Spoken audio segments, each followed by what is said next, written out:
유럽의 백년 지배가 하루아침에 무너져 내렸습니다.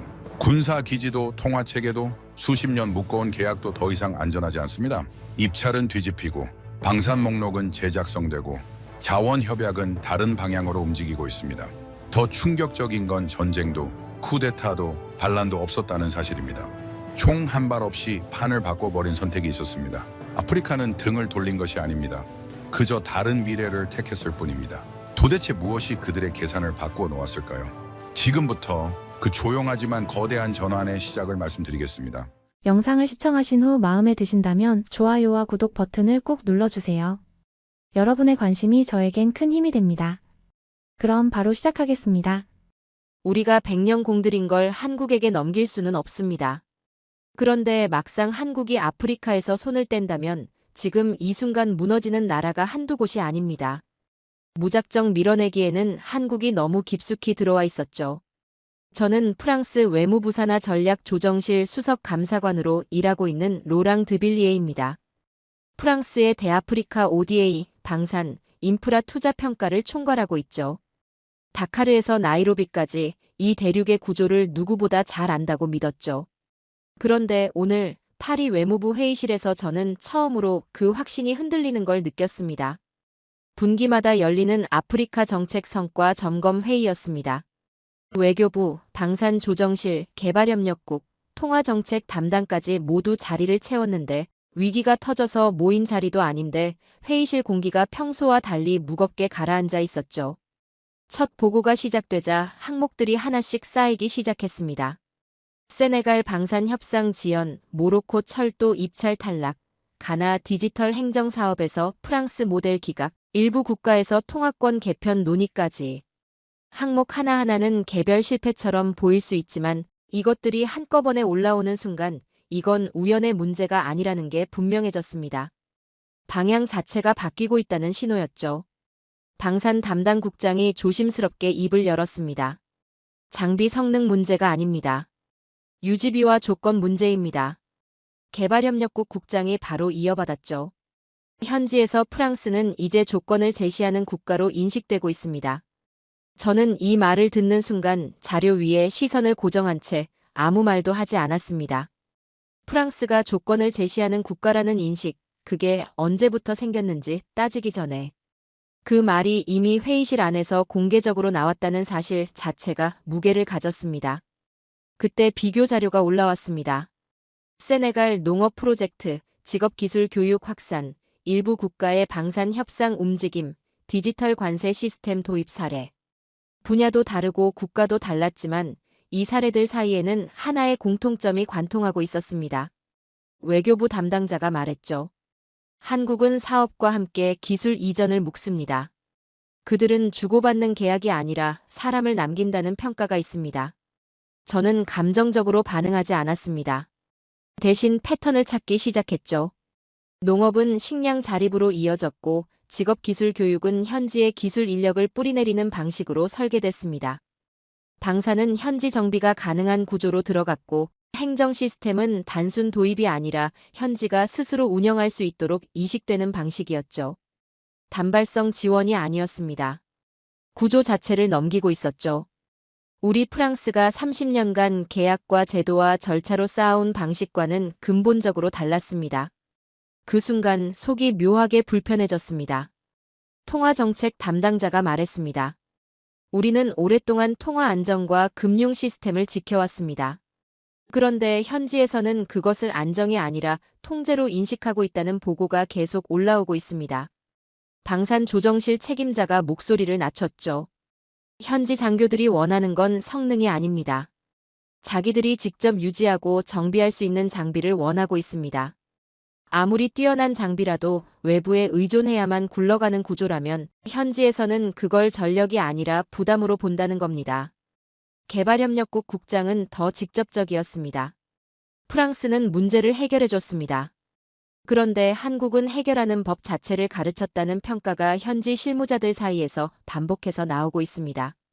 이 차이가 지금 현장에서 체감되고 있다는 걸 우리가 직시해야 합니다. 묵직한 정적이 흘렀습니다. 이건 한국을 칭찬하는 자리가 아니었죠. 프랑스 내부의 불만과 위기감이 한꺼번에 쏟아지는 자리였습니다. 저는 이 성토의 흐름을 들으면서 한 가지 사실을 분명히 인식했습니다. 회의실에 있는 사람들 중 누구도 한국을 대단하다고 칭찬하려는 게 아니었습니다. 오히려 자존심 강한 프랑스 관료들이 어쩔 수 없이 인정해야 하는 현실 앞에서 불편함을 감추지 못하고 있었죠. 그 불편함이 오히려 상황의 심각성을 더 정확하게 드러내고 있었습니다. 장관이 조용히 입을 열었습니다. 우리는 지금까지 보고서로만 판단해왔습니다. 그러나 보고서에는 현장의 체감이 담기지 않습니다. 숫자 뒤에서 무슨 일이 벌어지고 있는지 우리는 제대로 읽지 못하고 있습니다. 그는 저를 바라봤죠. 드빌리에 당신이 직접 현장에 가서 확인하시오. 세네갈에서 모로코, 이집트까지. 현지 분위기가 어떻게 바뀌었는지, 우리가 어디서 밀리고 있는지, 그리고 한국이 도대체 무엇을 어떻게 하고 있는지 직접 보고 분석해서 보고서를 올리시오. 질책이 아니었습니다. 그러나 그 말 안에는 단순한 출장 명령 이상의 무게가 실려 있었죠. 우리가 스스로 인정하기 싫었던 것, 즉 아프리카에서 프랑스의 기준이 흔들리고 있다는 사실을 이제 공식적으로 확인하러 가라는 뜻이었습니다. 저는 30년 동안 이 대륙을 수십 번 오갔습니다. 다카르의 항구, 카이로의 협상 테이블, 나이로비의 개발 현장까지. 어느 곳에서도 프랑스의 존재감이 흔들린다는 느낌을 받은 적이 없었죠. 프랑스는 이 대륙의 언어였고 제도였고 기준이었습니다. 그게 당연한 질서라고 믿었습니다. 그런데 오늘 회의실에서 나온 이야기들은 그 질서가 더 이상 당연하지 않을 수 있다는 걸 조용하지만 분명하게 가리키고 있었습니다.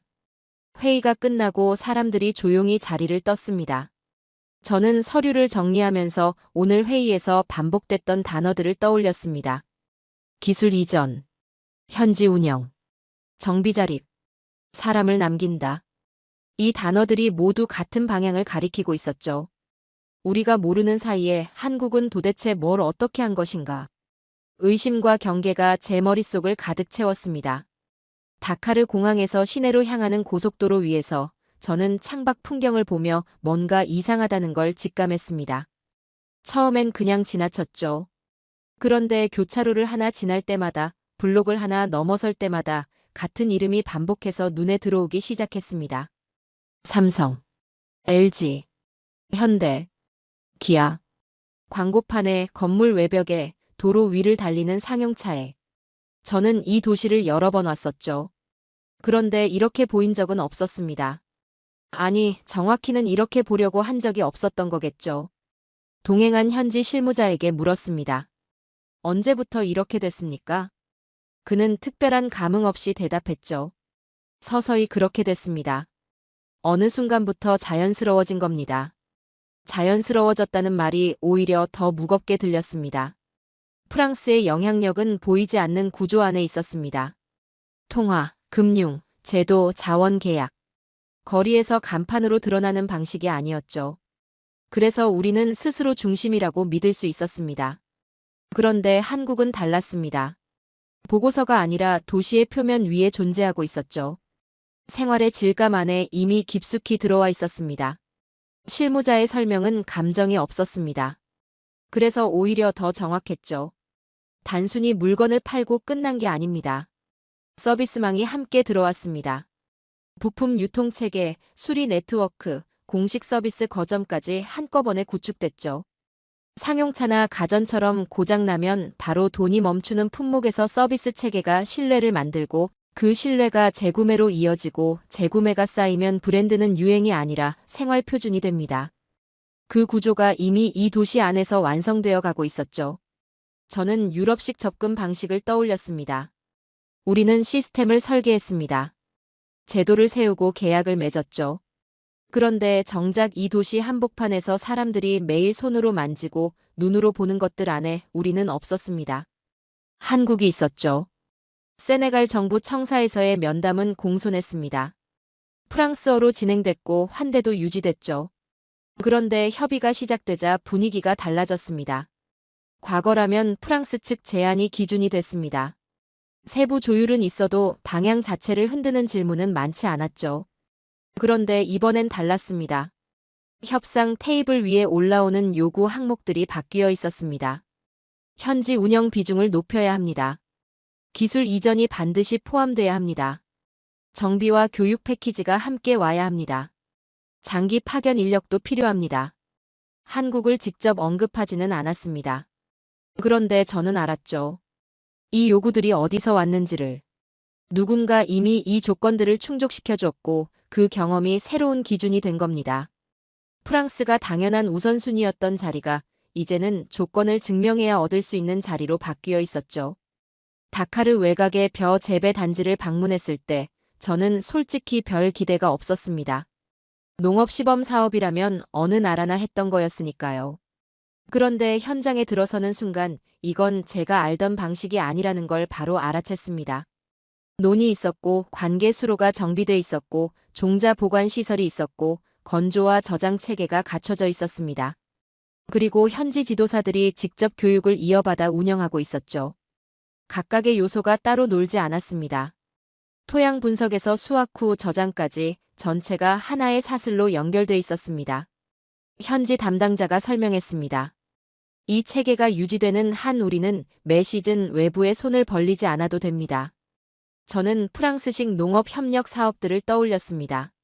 수출형 작물 중심, 단기 프로젝트, 성과 보고서 중심 사업이 끝나면 현장에 뭐가 남았습니까? 보고서는 남았죠. 그런데 종자가 남고 저장시설이 남고 가르칠 수 있는 사람이 남은 경우는 드물었습니다. 한국은 쌀을 준 게 아니었습니다. 쌀을 만들어내는 방법과 그것을 지속시키는 시스템을 남긴 겁니다. 그리고 그게 단순히 식량 문제로 끝나지 않는다는 걸 저는 숫자로 이해했습니다. 쌀 수입이 줄면 외화 유출이 줄고 외화 유출이 줄면 정부 재정의 압박이 완화되고 그 숨통이 다른 투자로 이어집니다. 농업이 식량이 아니라 국가 재정 구조를 바꾸는 수단으로 설계돼 있었죠. 직업기술 교육시설을 방문했을 때 저는 같은 논리가 다른 방식으로 반복되고 있다는 걸 확인했습니다. 자동차 정비, 전기 설비, 용접 실습 중심으로 운영되고 있었고 교육 커리큘럼이 이 도시에서 실제로 굴러다니는 차종과 실제로 필요한 부품 체계를 기준으로 짜여 있었습니다.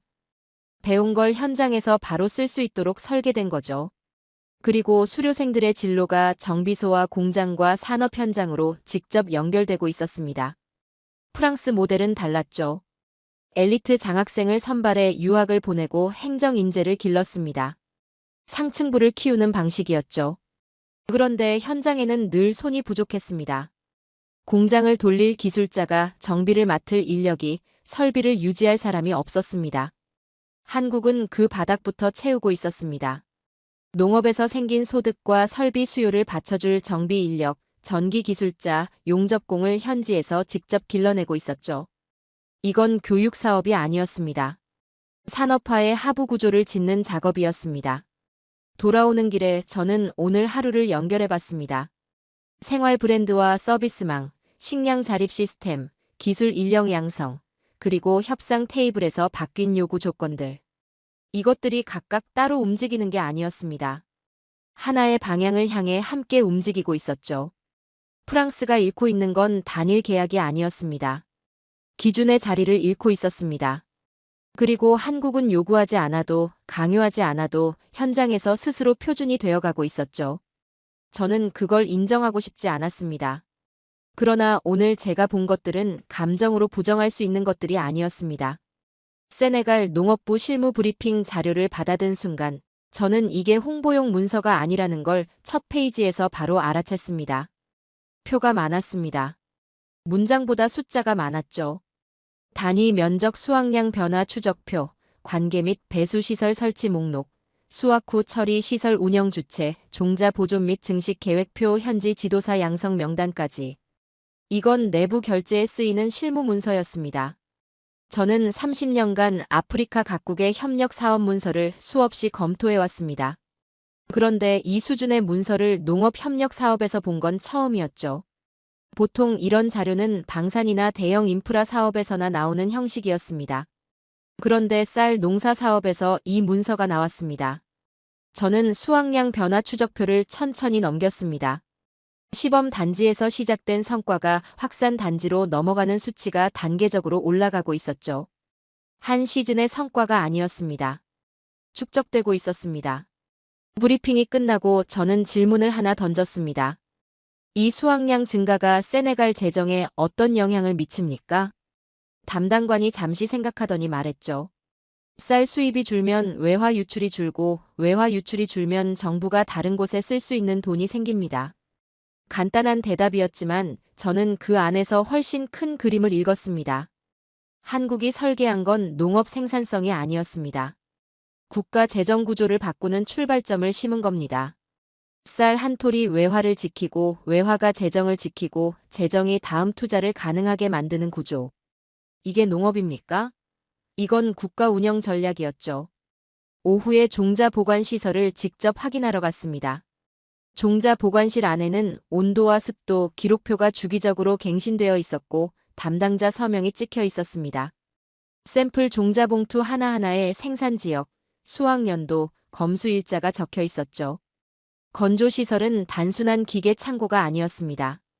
건조에서 선별, 포대 작업, 보관까지 절차가 순서대로 정리된 운영 체계였습니다. 저는 유럽식 농업 협력 사업들을 다시 떠올렸습니다. 종자와 저장은 늘 부차적인 항목이었습니다. 생산량 수치가 중심이었고 종료 보고서에 숫자가 채워지면 사업은 끝났죠.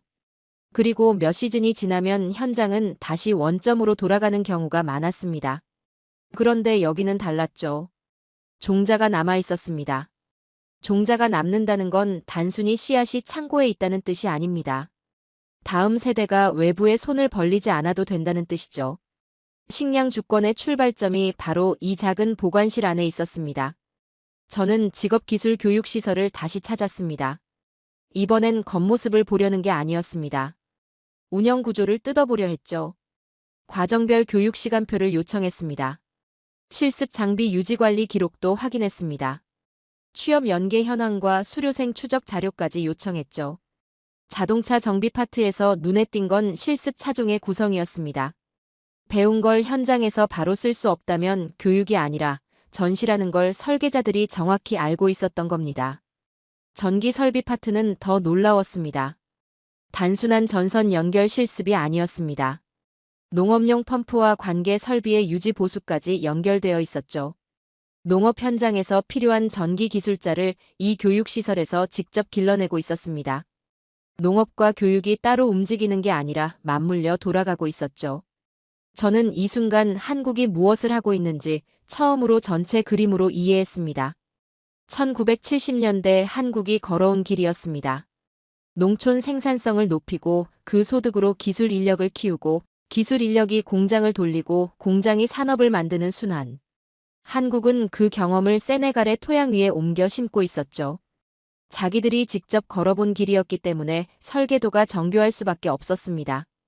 이건 원조가 아니었습니다. 산업화의 경험을 수출하고 있었죠. 오후 늦게 공군 기지를 방문했습니다. 경납고 안에 들어서자마자 제 시선이 향한 건 정비 동선이었고 부품 창고였고 교육 이수 기록부였습니다. 세네갈 공군이 운용 중인 한국산 KA-1 계열 전술 통제기. 저는 이 기체가 도입된 배경보다 지금 어떻게 운용되고 있는지가 더 궁금했습니다. 실무 담당자의 설명은 담담했지만 내용은 묵직했죠.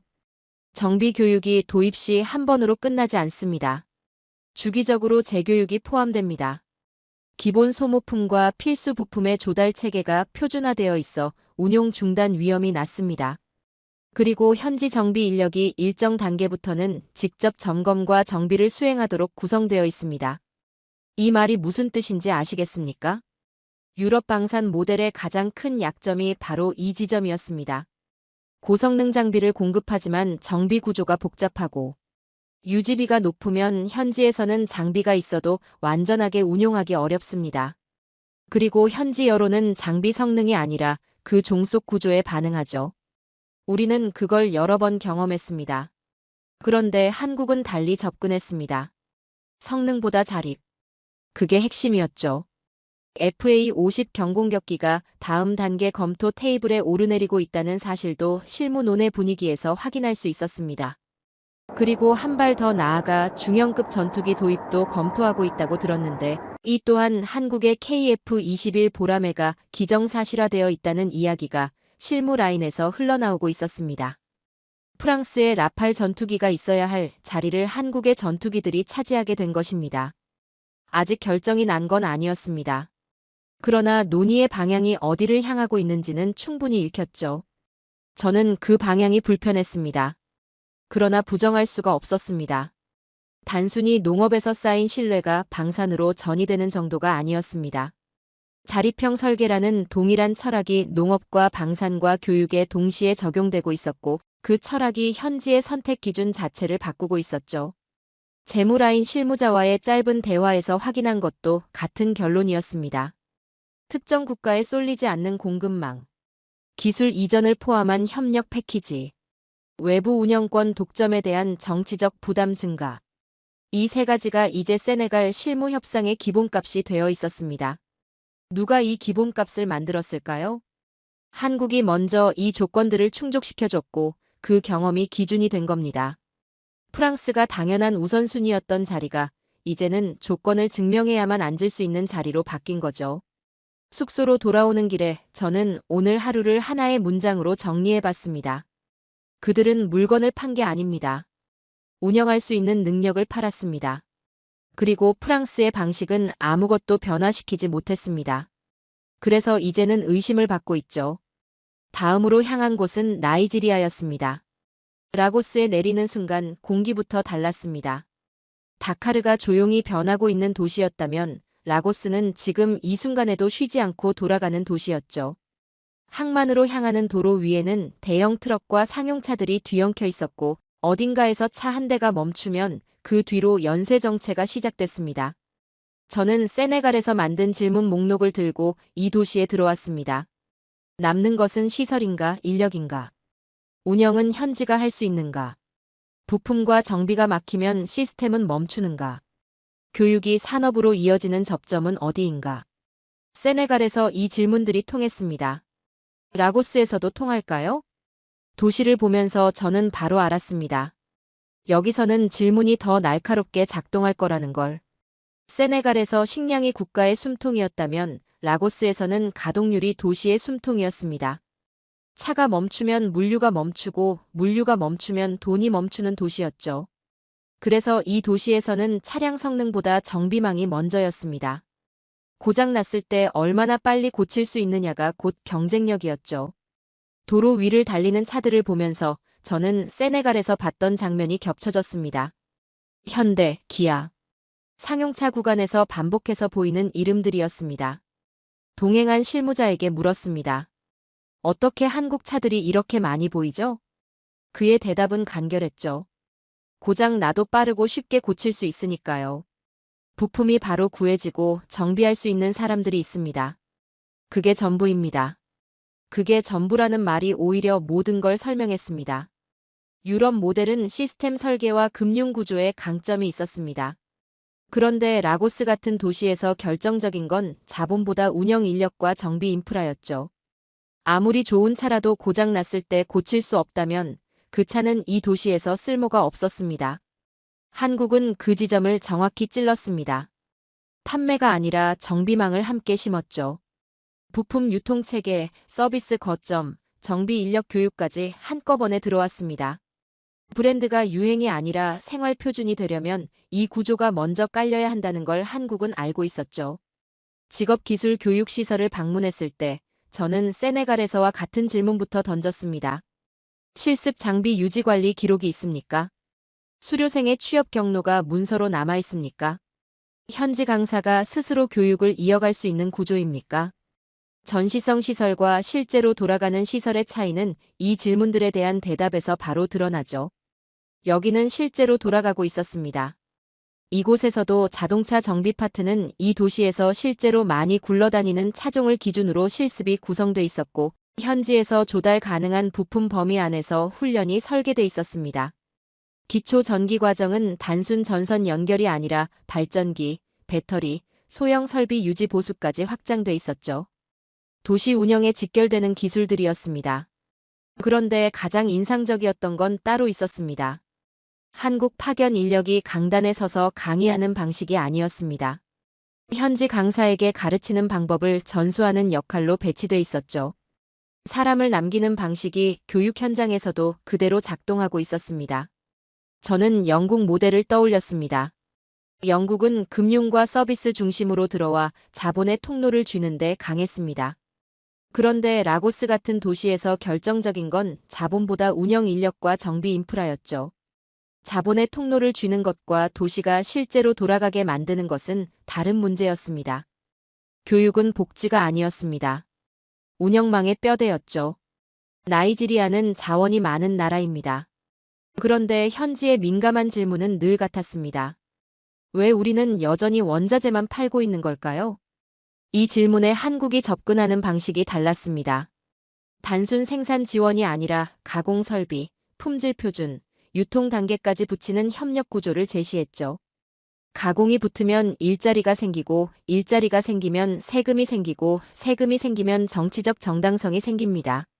세네갈에서 먹고 사는 문제를 먼저 풀었다면 나이지리아에서는 팔기 전에 가공부터였습니다. 철학이 같았죠. 부가가치가 현지에 남는 구조를 심는 것. 이건 원조가 아니라 산업 생태계의 수출이었습니다. 공군 관련 실무 브리핑에서도 같은 패턴이 반복됐습니다. 여기서도 FA50 경공격기가 검토선상에 올라와 있다는 걸 확인했습니다. 공식 발표도 아니고 서명도 아니었습니다. 그러나 실무 라인에서 논의가 이루어지고 있다는 것 자체가 의미를 가졌죠. 조종사 훈련 패키지가 어떻게 구성되는지, 정비 인력 양성이 도입 시 한 번으로 끝나는지 아니면 주기적 재교육이 포함되는지, 부품 조달이 막혔을 때 가동률이 어떻게 떨어지는지, 현지 정비 인력이 어느 단계까지 직접 수행 가능한지. 이 질문들이 세네갈에서 던졌던 질문들과 정확히 같았습니다.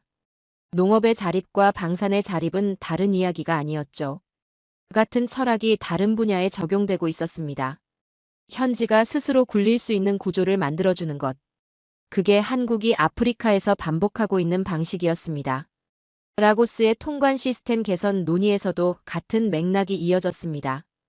이 도시의 돈줄은 항만과 물류입니다. 통관이 막히면 도시 전체가 막히죠.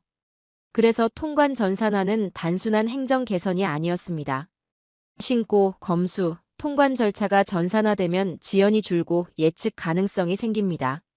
예측 가능성은 기업 투자로 이어지고 투자 유치는 곧 정치 성과가 되죠. 행정이 빨라지면 국가가 가능해 보입니다. 이 단순한 원리를 한국은 현장에서 실천하고 있었습니다. 숙소로 돌아와 하루를 연결했습니다.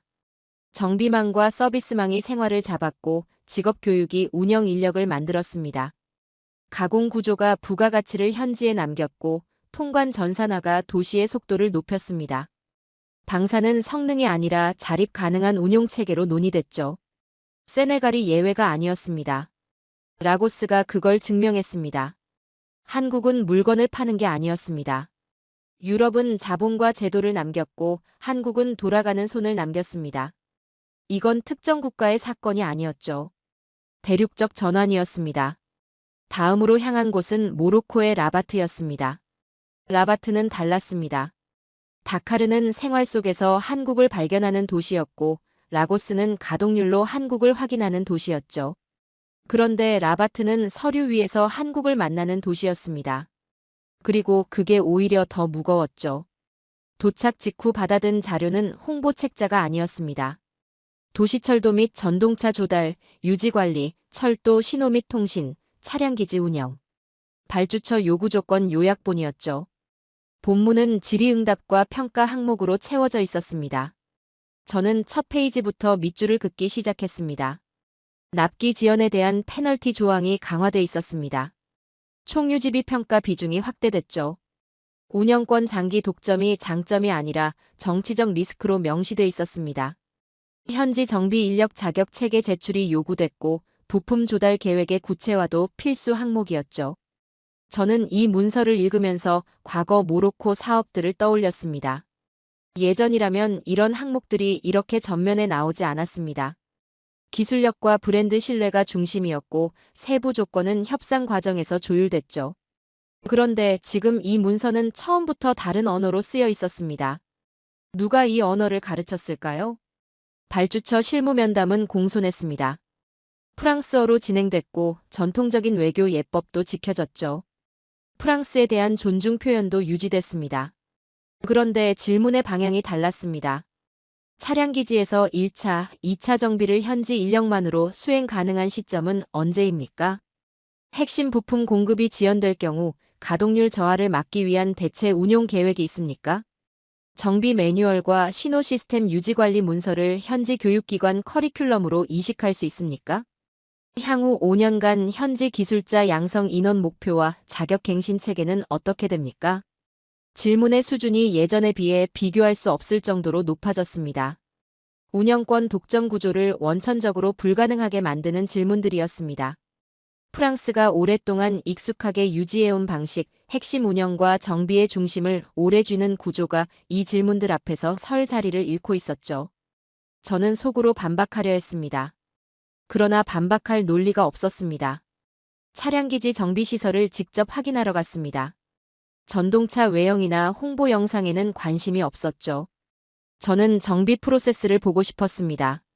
주기 정비와 고장 정비가 어떻게 분리되는지, 고장 접수부터 복구까지 평균 복구 시간을 어떤 방식으로 관리하는지, 정비 기록이 전산화돼 있는지, 책임자 승인 절차가 어떻게 작동하는지, 소모품과 핵심 부품 재고가 어떻게 구분되고 재주문 리드 타임이 얼마인지. 현지 실무자가 담담하게 말했습니다. 우리는 더 이상 고장나면 외국 업체를 불러야 하는 구조를 원하지 않습니다. 단 한 문장이었습니다. 그런데 그 한 문장 안에 모든 게 들어있었죠. 프랑스가 수십 년간 유지해온 방식에 대한 거부였습니다. 직접적인 비난도 아니었고 감정적인 표현도 아니었습니다. 그냥 현실이었죠. 정비를 넘겨주는 제안이 신뢰를 얻는다는 것. 정비는 기술이 아니라 권한이라는 것. 이 도시에서 그게 이미 상식이 되어 있었습니다. 후보군 문서를 확인했을 때 저는 예상하면서도 불편했습니다. 현대로템이 전동차 공급 및 유지관리 패키지 후보군에서 반복해서 등장했죠. 단순히 한국이기 때문이어서가 아니었습니다. 평가표의 항목들에 구조적으로 맞아 들어가기 때문이었습니다. 납기 준수에 대한 신뢰가 과거 수행 실적으로 평가됐습니다. 유지비 산정이 낮게 부르기가 아니라 부품, 정비, 가동률까지 포함해 투명하게 제시됐죠. 현지 정비 인력 양성 패키지가 연수가 아니라 자격 체계로 설계됐습니다. 부품 공급 계획이 모호한 약속이 아니라 리드 타임, 재고 전략, 대체품 체계로 표현됐죠. 저는 이 항목들을 읽으면서 프랑스가 왜 밀리는지를 정확히 이해했습니다. 우리의 전통이 감점이 되는 게 아니었습니다. 우리가 익숙하게 유지해온 수익 구조, 즉 운영권을 오래 쥐는 방식이 이 평가표에서 감점으로 읽히고 있었죠. 우리는 안정을 제공한다고 믿었지만 발주처는 내가 굴리는 안정을 원하고 있었습니다. 탕헤르 산업벨트 브리핑에서는 모로코의 전략이 더 선명하게 드러났습니다. 단순 생산량 확대가 목표가 아니었죠. 부품 현지화율과 공정 고도화가 국가 목표로 설정돼 있었습니다. 협력 기업의 현지 중소협력사 육성과 기술자 양성을 조건으로 부과하고 있었죠. 프랑스 모델은 완성도와 브랜드 파워에서 강했습니다. 그런데 핵심 공정을 오래 붙잡는 경향이 있었죠. 반면 한국 모델은 단계별 현지화를 로드맵으로 제시했습니다. 올해는 이 공정을 넘기고 내년에는 저 공정을 이전하고 3년 후에는 현지 협력사가 독립적으로 운영하는 단계까지. 이 로드맵이 정치적 설득력을 가졌죠. 현지 일자리, 세금, 기술 축적이 숫자로 보였으니까요. 모로코는 투자액이 아니라 산업의 깊이를 사고 있었습니다. 방산 현대화 브리핑에서 저는 더 불편한 이름들을 들었습니다. K2 흑표 전차가 지상군 현대화 후보군 중 하나로 언급됐습니다. 천궁2가 지대공 방어 전력 보강 후보군으로 올라와 있었죠. 프랑스가 당연히 유리하다고 믿었던 분야였습니다. 철도도 방산도 모두 프랑스가 강점을 가진 영역이었죠. 그런데 발주처는 프랑스라서가 아니라 운영을 넘길 수 있느냐로 묻고 있었습니다. K2와 천궁2가 중요한 게 아니었습니다. 이 장비들이 현지화와 정비 자립이라는 기준 위에서 논의되고 있다는 사실이 중요했죠. 무기 체계의 성능 경쟁이 아니라 운영 철학의 경쟁이었습니다. 그리고 그 경쟁에서 한국이 앞서가고 있었죠. 숙소로 돌아와 저는 오늘 하루를 정리했습니다. 철도에서, 산업에서, 방산에서 모두 같은 질문이 반복됐습니다. 제때 끝낼 수 있는가? 예산 안에서 끝낼 수 있는가? 우리가 스스로 굴릴 수 있는가? 이 세 가지 질문이 분야를 가리지 않고 모든 협상 테이블 위에 놓여 있었죠. 그리고 한국은 이 세 가지 질문에 가장 정확하게 답하는 나라가 되어 있었습니다. 기술만 강해서가 아닙니다. 기술을 넘겨주는 태도가 평가표에 맞기 때문이었죠. 저는 프랑스 방식의 무엇이 문제인지 이제 정확히 알고 있었습니다. 우리는 주도권을 쥐고 있어야 안전하다고 믿었습니다. 그 믿음이 관성이 됐고 그 관성이 지금 이 평가표 위에서 감점으로 읽히고 있었죠. 그들은 철도나 전차를 사는 게 아니었습니다.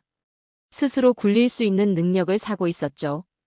그리고 한국은 그 능력을 파는 방법을 누구보다 잘 알고 있었습니다. 이집트는 처음부터 다른 무게감으로 다가왔습니다. 세네갈은 변화를 보여주는 나라였고, 나이지리아는 가동률로 말하는 나라였고, 모로코는 평가표로 증명하는 나라였죠. 그런데 이집트는 달랐습니다. 이집트 아랍공화국은 아프리카에서 가장 복잡한 협상 테이블을 가진 나라였습니다. 여러 강대국과 동시에 거래하고 무기와 에너지와 인프라를 서로 묶어 조건을 바꾸는 나라였죠. 누구의 편도 아닌 나라. 다만 가장 유리한 쪽을 선택하는 나라였습니다. 그 나라에서 한국이 필수 변수가 되어 있었습니다. 도착 직후 프랑스 측 방산 및 경제 담당관에게서 브리핑을 받았습니다. 브리핑의 첫 문장이 모든 걸 요약하고 있었죠. 이집트는 성능을 사는 게 아닙니다. 체계를 삽니다. 저는 세네갈에서 만든 질문 목록을 다시 꺼냈습니다. 현지 생산 범위, 정비권, 납기와 예산 통제, 금융 패키지, 정치적 간섭 여부. 이 5가지가 이집트에서도 그대로 작동했죠. 아니, 더 날카롭게 작동했습니다. 공군 실무 브리핑에서 저는 자존심을 꺼내 들려다가 멈췄습니다. 이집트 공군이 운용하는 프랑스산 라팔 전투기. 저는 이 기체에 자부심을 가지고 있었습니다. 라팔은 세계 최고 수준의 전투기 중 하나였고, 이집트가 그것을 선택했다는 건 프랑스의 기술력이 인정받았다는 증거였죠. 그런데 실무진이 묻는 질문은 라팔이 얼마나 강한가가 아니었습니다. 부품 공급이 막히거나 지연될 때 가동률이 어떻게 흔들립니까? 정비가 외부 의존 구조라면 유사시 운용 계획이 어떻게 제한됩니까? 정비 인력의 숙련도와 자격 체계는 어느 수준까지 올라와 있습니까? 저는 이 질문들을 듣는 순간 라팔이라는 이름이 가진 무게가 흔들리는 걸 느꼈습니다. 프랑스는 최고 성능의 언어로 설명하려 했지만 이집트 실무진은 운용 가능성의 언어로 되묻고 있었죠. 전투기는 성능의 상징이 아니라 정비 가능한 국가인지의 시험지였습니다. 그리고 그 시험지 위에서 프랑스는 예상보다 낮은 점수를 받고 있었죠. 그때 또다시 FA-50 경공격기가 논의에 등장했습니다. 라팔은 유지 부담이 크고 운용 체계도 무거웠습니다. 훈련, 경공격, 상시 작전처럼 라팔 아래 단계를 채울 기체가 필요했고 그 자리에 FA-50이 검토 가능한 카드로 올라와 있었죠. 실무 라인에서 이 이름이 오르내리고 있다는 사실 자체가 의미를 가졌습니다. 지상 전력 논의에서는 K9 자주포가 등장했습니다. 이집트 아랍공화국이 K9을 논의하는 방식은 단순 구매가 아니었습니다. 일정 수량 도입, 현지 조립 또는 생산 참여, 부품 공급망 구축, 정비 인력 및 시설 구축, 장기 유지비 관리. 이 5가지가 한 묶음으로 논의됐죠. 무기를 산다는 건 사실상 정비 공장과 부품 창고와 교육 시스템을 함께 산다는 뜻이었습니다. 저는 프랑스 방산 모델의 강점이 고급 기술에 있다는 걸 알고 있었습니다. 그런데 이집트가 원하는 건 고급 기술 그 자체가 아니었죠. 전시에도 유사시에도 스스로 굴릴 수 있는 체계였습니다. 생산에 참여해 일자리를 만들고 기술을 축적하고 외부 의존 없이 운용 가능한 구조. 그게 이집트의 기준이었죠. 에너지와 원전 의제에서도 같은 언어가 반복됐습니다. 공기 준수 가능성, 예산 통제 가능성, 운영 인력 양성, 장기 유지 및 정비 체계, 연료와 부품과 안전 관련 공급망 안정성. 모로코 철도 평가표와 놀랍도록 닮아 있었죠. 프랑스는 기술이라고 믿어왔습니다. 그런데 이집트가 원하는 건 그게 다가 아니었죠. 기술력이 아무리 뛰어나도 공기를 못 지키고 예산을 초과하면 이집트에서 그건 실패였죠. 저는 여기서 이집트가 모든 것을 가동률로 환산한다는 걸 이해했습니다. 전투기도, 자주포도, 발전소도. 결국 멈추지 않는 체계를 원하고 있었죠. 외교 라인에서 확인한 현실은 더 서늘했습니다. 아프리카 국가들이 한국에 손을 내미는 방식은 감사의 언어가 아니었습니다. 방산 도입, 현지 생산, 핵심 자원 및 물류 협력, 국제기구에서의 지지. 이것들이 국가 단위 거래로 나타나고 있었죠. 단순히 고마워서 손을 내미는 게 아니었습니다. 유리한 제안을 하는 쪽과 손을 잡는 거였죠. 한국은 먹고 사는 문제를 먼저 건드렸습니다. 운영 가능한 체계를 남겼습니다. 그 결과로 상대국이 먼저 손을 내밀 수밖에 없는 구조를 만들었죠. 이건 감정이 아니었습니다. 구조였습니다. 그리고 구조는 외교표와 계약서로 되돌아왔죠. 숙소로 돌아와 저는 오늘 하루를 하나의 문장으로 압축했습니다. 우리는 영향력을 유지하려 했고 한국은 영향력을 축적했습니다. 이집트는 누구 편도 아니었습니다. 다만 굴러가는 체계를 주는 쪽이 강해지는 나라였죠. 그리고 한국은 이제 선택지가 아니었습니다. 이곳에서도 협상판의 필수 변수가 되어 있었죠. 에티오피아로 향하는 비행기 안에서 저는 처음으로 준비가 덜 된 느낌을 받았습니다. 세네갈에서는 농업 문서를 들고 갔고, 나이지리아에서는 가동률 체크리스트를 들고 갔고, 모로코에서는 평가표를 들고 갔고, 이집트에서는 협상 구조를 분석했죠. 모두 숫자로 설명되는 나라들이었습니다. 그런데 에티오피아는 달랐습니다. 이 나라는 숫자로 설명하기 어려운 나라였죠. 저는 내심 자신이 있었습니다. 감정의 영역은 유럽이 더 강하다고 믿었으니까요. 프랑스는 문화의 나라였고 외교의 나라였고 오랜 역사를 가진 나라였습니다. 말로, 관계로, 분위기로 영향력을 만드는 건 우리가 더 잘한다고 믿었죠. 그런데 에티오피아에서 저는 그 확신이 완전히 틀렸다는 걸 알게 됐습니다. 첫 일정은 한국전 참전 관련 기념 행사였습니다. 에티오피아는 한국 전쟁에 지상군을 파병한 몇 안 되는 아프리카 국가 중 하나였죠. 저는 이 사실을 알고 있었습니다. 그러나 그게 지금 이 시점에 어떤 의미를 가지는지는 솔직히 깊이 생각해 본 적이 없었습니다. 행사장에 들어서면서 저는 이게 단순한 기념식이 아니라는 걸 직감했습니다. 깃발이 있었고 연설이 있었습니다. 그런데 제 시선을 잡아끈 건 그게 아니었죠. 행사 옆에 붙어서 함께 운영되고 있는 프로그램들이었습니다. 참전용사 후손을 위한 장학 대상자 명단, 전공별 교육 과정표, 귀국 후 연계 프로그램 일정표. 행사 뒤에 실제로 굴러가는 서류들이 있었죠. 저는 장학 프로그램의 전공 구성을 확인했습니다. 상징적인 학문이 아니었습니다. 공학, 농업, 보건, 전기. 현장형 전공들이었죠. 그리고 귀국 후 할 일이 사전에 설계돼 있었고 현지 기관과 연결되어 있었습니다. 기부가 아니었습니다. 인력 양성 계획이었죠. 기념은 하루였지만 프로그램은 몇 년을 가고 있었습니다. 저는 프랑스가 에티오피아에서 운영했던 문화협력 프로그램들을 떠올렸습니다. 언어교육, 문화교류, 외교 행사. 우리는 관계를 예의로 만들려 했죠. 그런데 한국은 관계를 반복된 실무로 만들고 있었습니다. 그 차이가 얼마나 큰지를 이 행사장에서 처음으로 실감했죠. 에티오피아의 한 대학 연구기관을 방문했을 때 저는 충격적인 장면을 목격했습니다. 한국형 발전 모델이 교과서가 되어 있었습니다. 처음엔 정치 선전일 거라고 경계했죠. 그런데 내용을 보니 그게 아니었습니다. 농업 생산성 향상에서 시작해 교육 투자로 이어지고 제조업 전환을 거쳐 수출 확대로 완성되는 단계 구조였습니다. 한국이 실제로 걸어온 경로를 그대로 단계로 정리한 것이었죠. 그리고 에티오피아의 정책 담당자들과 연구자들이 이 프레임을 자기 나라의 설계도로 쓰고 있었습니다. 프랑스는 오랫동안 가치와 제도를 이야기해왔습니다. 그런데 한국은 해본 나라의 경험을 단계로 보여줬죠. 우리는 원칙을 말했고 한국은 과정을 남겼습니다.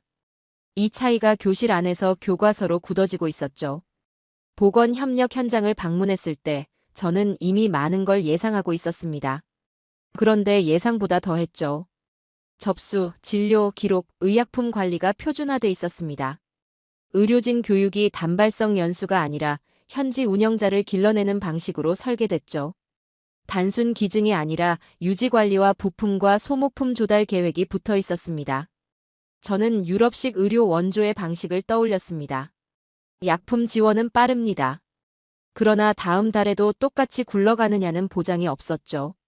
시스템이 없으면 결국 다시 외부 지원을 요청해야 했습니다. 그리고 우리는 그 반복을 영향력이라고 불렀죠. 그런데 한국이 만든 건 달랐습니다. 여기는 도움을 받은 게 아니었습니다. 관리하는 법을 배우고 있었죠. 약을 주는 건 빠릅니다. 그러나 시스템을 남기는 건 다른 차원의 이야기였죠. 일정 말미에 현지 실무 책임자와 짧은 대화를 나눴습니다. 그는 한국을 칭찬하지 않았습니다. 감동적인 이야기도 하지 않았죠. 그냥 현실을 말했습니다. 한국 쪽은 사업이 끝나도 사람이 남습니다. 저는 이 말에서 멈췄습니다. 문서가 아니라 담당자가 남아 있습니다. 프랑스는 보고서를 남겼습니다. 훌륭한 보고서였죠. 두껍고 체계적이고 데이터가 풍부한 보고서였습니다. 그런데 보고서는 전화를 받지 않습니다. 보고서는 현장에서 문제가 생겼을 때 달려오지 않죠. 담당자가 남아야 했습니다. 관계는 예의로 만들어지는 게 아니었습니다. 반복된 실무로 만들어지는 것이었죠. 한국은 그걸 알고 있었습니다. 그리고 실천하고 있었죠. 숙소로 돌아와 저는 오늘 하루를 정리하려다가 멈췄습니다. 숫자로 정리가 되지 않았습니다. 세네갈에서는 수확량 변화 추적표가 있었고, 나이지리아에서는 가동률 수치가 있었고, 모로코에서는 평가표 항목이 있었고, 이집트에서는 협상 조건이 있었죠. 모두 숫자로, 항목으로, 체크리스트로 정리할 수 있었습니다. 그런데 에티오피아에서 본 것들은 숫자로 정리되지 않았습니다. 그래서 오히려 더 무거웠죠. 저는 이번 출장에서 처음으로 영향력의 정의를 바꿔야 한다고 느꼈습니다. 영향력은 군사력이 아니었습니다. 자본이 아니었습니다. 언어도 아니었죠. 영향력은 신뢰의 잔고였습니다. 그리고 한국의 신뢰 잔고는 우리가 생각했던 것보다 훨씬 깊은 곳에 쌓여 있었죠. 한국은 기억을 이야기하지 않았습니다. 기억을 갖고 있었죠. 에티오피아가 전쟁터에서 피를 흘렸던 그 기억을, 한국은 수십 년이 지난 지금 장학금으로, 교육 시스템으로, 의료 체계로, 현장에 남은 담당자로 갖고 있었습니다. 우리는 과거를 말했습니다.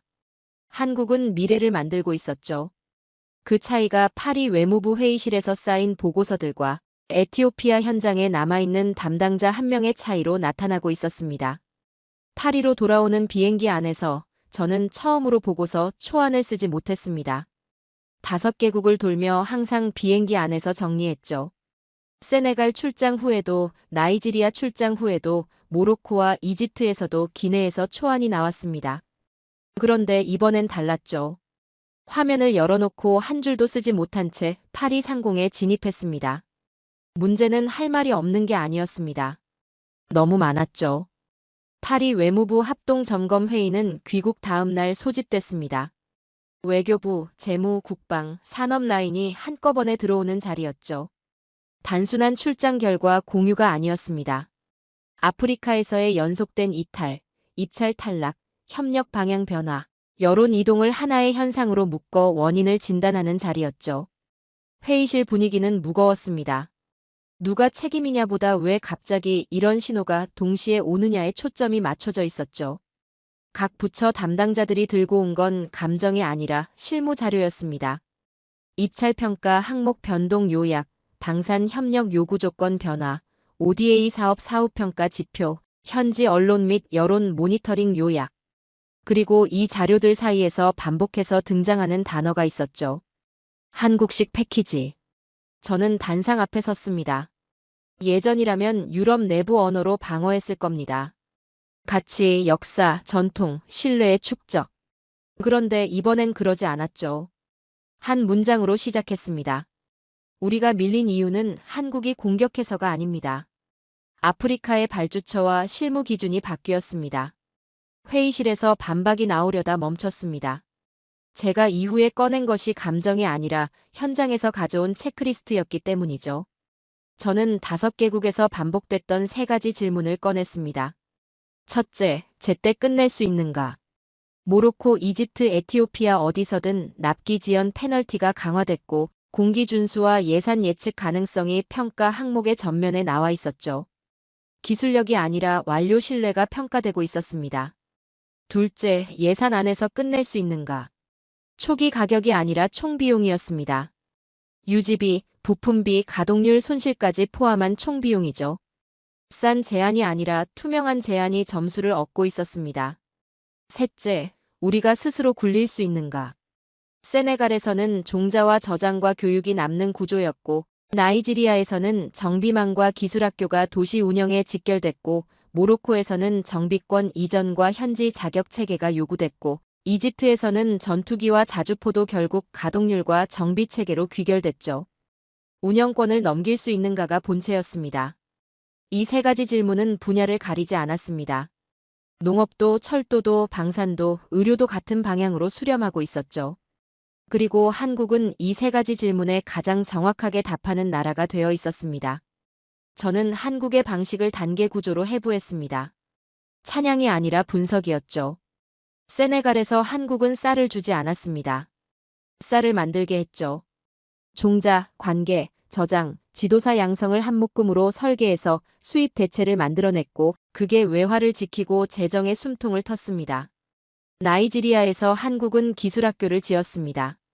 그런데 그게 교육이 아니라 정비 능력을 늘리는 장치였죠. 도시 운영에서 정비망은 곧 가동률이었고 가동률이 돈이었고 돈이 정치 성과였습니다. 모로코에서 한국은 평가표에 맞춰 들어갔습니다. 납기, 예산 통제, 유지비 투명성, 정비 자격 체계, 현지화 로드맵. 현대로템이 후보군에서 찬양 없이 자연스럽게 남은 이유는 바로 이것이었죠. 이집트에서 한국은 국가 체급 협상판에서 필수 옵션이 됐습니다. 라팔이 상징이라면 FA50은 운용 구조를 가볍게 만드는 카드였죠. K9 자주포는 무기가 아니라 현지 생산과 정비 산업의 패키지로 논의됐습니다. 대형 사업은 결국 공기, 예산, 운영 인력으로 귀결됐죠. 에티오피아에서 한국은 기억을 말하지 않았습니다. 기억을 갚았죠. 기념 행사보다 장학금으로, 연설보다 교육 시스템으로, 보고서보다 현장에 남은 담당자로. 그게 신뢰로 쌓였죠. 회의실에서 한 인사가 말했습니다. 그럼 한국을 어떻게 견제해야 합니까? 저는 그 질문이 잘못됐다고 생각했습니다. 그러나 바로 반박하지 않았죠. 대신 현장에서 본 장면들을 하나씩 꺼냈습니다. 세네갈 종자 보관실의 온도 기록표, 나이지리아 기술학교의 장비 점검 기록, 모로코 차량기지 정비 승인 절차, 이집트 실무진의 가동률 질문, 에티오피아 장학 프로그램의 연계표. 그리고 말했죠. 견제가 아닙니다. 우리가 바뀌어야 합니다. 회의실이 조용해졌습니다. 저는 계속했죠. 우리가 주도권을 쥐고 있어야 안전하다는 관성을 내려놓아야 합니다. 정비권을 넘기는 것이 손해가 아니라 신뢰를 사는 비용이 될 수 있습니다. 운영권을 오래 붙잡는 것이 수익이 아니라 정치적 리스크가 되는 시대가 이미 왔습니다. 질문이 바뀌기 시작했습니다. 어떻게 망라해서 우리는 무엇을 바꿔야 하나로. 그게 작은 변화처럼 보일 수 있었죠. 그러나 저는 그 질문의 전환이 이번 출장에서 제가 얻어온 것 중 가장 값진 것이라고 생각했습니다. 회의가 끝나고 저는 최종 보고서 결론 부분을 정리했습니다. 공식 보고서의 마지막 문장은 이렇게 됐죠. 우리는 관계를 제도로 관리했습니다. 한국은 관계를 운영으로 쌓았습니다. 아프리카는 이제 도와주는 나라가 아니라 함께 굴러가는 나라를 선택하고 있습니다. 저는 30년간 이 대륙을 숫자로 읽었습니다. 그런데 이번 출장에서 처음으로 다른 방식으로 읽었죠. 한국은 아프리카에서 돈을 벌고 있는 게 아니었습니다. 아프리카가 한국 없이는 굴러가기 어려운 구조를 조용히, 그러나 정확하게 만들어가고 있었죠. 그게 진짜 영향력이었습니다. 그리고 저는 프랑스인으로서 처음으로 한국을 진심으로 존중하게 되었습니다. 오늘의 사연은 여기까지입니다. 계약서는 남을 수 있습니다. 그러나 마음은 강요할 수 없습니다. 아프리카는 지배를 거부했고 동행을 선택했습니다. 그리고 그 동행의 이름은 대한민국이었습니다. 긴 영상 시청해주셔서 감사합니다. 내일은 더 좋은 영상으로 찾아오겠습니다.